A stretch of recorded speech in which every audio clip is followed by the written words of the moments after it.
ህንድና ኢትዮጵያ ግንኙነታቸውን ወደ ስትራቴጂክ አጋርነት ለማሳደግ መስማማታቸውን የህንድ ጠቅላይ ሚኒስትር ናሬንድራ ሞዲ ተናገሩ።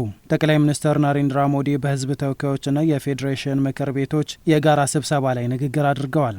በንግግራቸውም ወደ ኢትዮጵያ በመምጣቴ ደስተኛ ነኝ፣ የተደረገልኝ አቀባበልም ቤት ያለው ያክል ተሰምቶኛል ያሉ ሲሆን ለህዝቡ፣ ለምክር ቤቶቹ ብሎም ለጀመራችሁት የዲሞክራሲ ጉዞ ትልቅ ክብር አለኝ ብለዋል።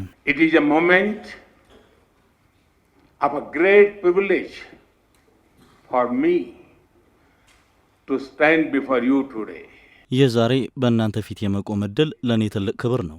እዚህ አንበሶች ምድር በሆነች ኢትዮጵያ በመገኘቴ ደስተኛ ነኝ። እዚህ ሲሆን ቤት ያለው ያክል ይሰማኛል። ምክንያቱ ደግሞ የትውልድ ሀገሬ ህንድ ጉጃራት የአንበሶች መኖሪያ ስለሆነች ነው። እናም ለፓርላማችሁ፣ ለህዝባችሁ እንዲሁም ለጀመራችሁት የዲሞክራሲያዊ ጉዟችሁ ጥልቅ አክብሮት አለኝ።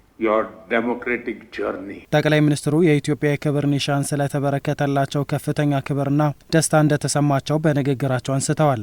ኢትዮጵያ የሰው ልጆች የጥንታዊ ስልጣኔ ባለቤት መሆኗን የገለጹት የህንዱ ጠቅላይ ሚኒስትር ይህ ስልጣኔ አሁንም ድረስ በዜጎች ልብ ውስጥ እንደሚስተዋል ጠቁመዋል።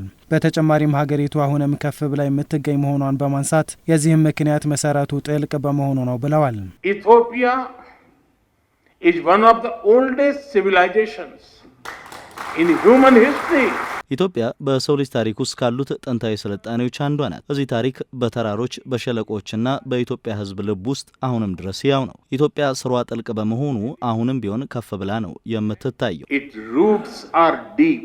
የኢትዮጵያና ህንድ ግንኙነት የጀመረው ህንድ ነጻነቷን ካገኘች ማግስት አንስቶ መሆኑን ያብራሩት ጠቅላይ ሚኒስትር ናሬንድራ ሞዲ በርካታ ህንዳዊ መምህራን ወደ ኢትዮጵያ በመምጣት በርካቶችን ሲያስተምሩ መቆየታቸውን ተናግረዋል። Our relationship entered a new era. ግንኙነታችን ወደ አዲስ ምዕራፍ ተሸጋግሯል። የህንድ ወታደሮች በ1941 ለኢትዮጵያውያን ነጻነት ከኢትዮጵያውያን ጋር ተዋግተዋል። መደበኛ የዲፕሎማሲ ግንኙነታችን የጀመረው ህንድ ነጻ ከወጣች ብዙም ሳይቆይ ነው። ነገር ግን ኤምባሲዎች ከመቋቋማቸው በፊትም ቢሆን ሁለቱ ሀገራት ግንኙነት ነበራቸው። በሺዎች የሚቆጠሩ የህንድ መምህራን ወደ ኢትዮጵያ መጥተዋል። በኢትዮጵያ ትምህርት ቤቶች አስተምረዋል። በዚህም በርካታ ኢትዮጵያውያን ልብ ውስጥ መግባት ችለዋል። በርካታ የሚባሉ ኢትዮጵያውያንም እውቀትን ለመቅሰም ብሎም ጓደኝነትን ለመፍጠር ወደ ህንድ ተጉዘዋል። ከነዚያ ሰዎች መካከል የምክር ቤቱ አፈ ጉባኤ ታገሰ ጫፉን ጨምሮ አንዳንዶች በዚህ ፓርላማ ውስጥ በአሁን ጊዜ ይገኛሉ። ኢንክሉዲንግ ዘ ኦነረብል ስፒከር ታገሰ ጫፎ። ከ11 ዓመታት በፊት ወደ ስልጣን የወጡት የህንዱ ጠቅላይ ሚኒስትር እሳቸው ወደ ስልጣን ከወጡ ጊዜ አንስቶ የህንድና የአፍሪካ ግንኙነት እያደገ መምጣቱን ተናግረው በዚህም ከ100 ጊዜያት በላይ ጉብኝቶች በህንድና አፍሪካ መሪዎች መካከል መደረጉን አንስተዋል። በኢትዮጵያ በርካታ የህንድ ድርጅቶች ከ5 ቢሊዮን ዶላር በላይ ፈሰስ በማድረግ በተለያዩ ዘርፎች በመሰማራት ኢንቨስት እያደረጉ እንደሚገኙ ገልጸው በዚህም ከ75,000 ለሚልቁ ዜጎች የስራ ዕድል መፍጠር መቻላቸውን ጠቁመዋል።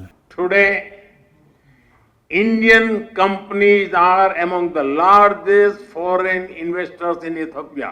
ዛሬ የህንድ ኩባንያዎች በኢትዮጵያ ውስጥ ካሉ ትላልቅ የውጭ ድርጅቶች መካከል ናቸው። በጨርቃጨርቅ፣ በማኑፋክቸሪንግ፣ በግብርና ብሎም በሌሎች ዘርፎች ከ5 ቢሊዮን ዶላር በላይ ኢንቨስት አድርገዋል። በዚህም ከ75,000 በላይ ለሚሆኑ የሀገሬው ዜጎች የስራ ዕድልን ፈጥረዋል። ሆኖም ግን ሁለታችንም አጋርነታችን ብዙ ያልተነካ እምቅ አቅም እንዳለው እንደምንስማማ እርግጠኛ ነኝ። Our partnership has a lot more potential. በኢትዮጵያና በህንድ መካከል የቆየውን የሁለትዮሽ ግንኙነት ወደ ስትራቴጂካዊ አጋርነት ለማሳደግ ከስምምነት ላይ መደረሱን የገለጹት ጠቅላይ ሚኒስትሩ ይህም ወደፊት የሁለቱን ሀገራት የምግብ ደህንነት ብሎም የዜጎች ጤናን ለማረጋገጥ ትርጉም እንደሚኖሩ አመላክተዋል። Prime Minister Dr. Abiy Ahmed and I took a big step forward yesterday. እኔና ጠቅላይ ሚኒስትር ዶክተር አብይ አህመድ ትላንት ትልቅ እርምጃ ወስደናል። የሁለትዮሽ ግንኙነታችንን ወደ ስትራቴጂካዊ አጋርነት ደረጃ ከፍ ለማድረግ ወስነናል። ይህም በቴክኖሎጂ፣ በፈጠራ፣ በማዕድን፣ በዘላቂና በንጹህ ኤነርጂ ትብብር ኢኮኖሚያችንን አቅም ያሳድጋል። እንዲሁም በምግብ ዋስትና፣ በጤና ዋስትናና በአቅም ግንባታ ትብብር የህዝቦቻችን የወደፊት ሁኔታ ይረጋገጣል። በእኩልነት አብረን እንሰራለን። እንደ አጋር አብረን እንገነባለን። እናም እንደ ጓደኛሞች አብረን እናሳካለን። And we will succeed together as friends. ህንድና ኢትዮጵያ ለቀጠናዎቻቸው ሰላምና መረጋጋት ትልቅ ሚና እንዳላቸው የጠቆሙት የህንድ ጠቅላይ ሚኒስትር በመከላከያ፣ በሰላምና ጸጥታ ብሎም በእውቀት ሽግግር ዘርፎች በጋራ መስራት ይጠበቅባቸዋል ብለዋል።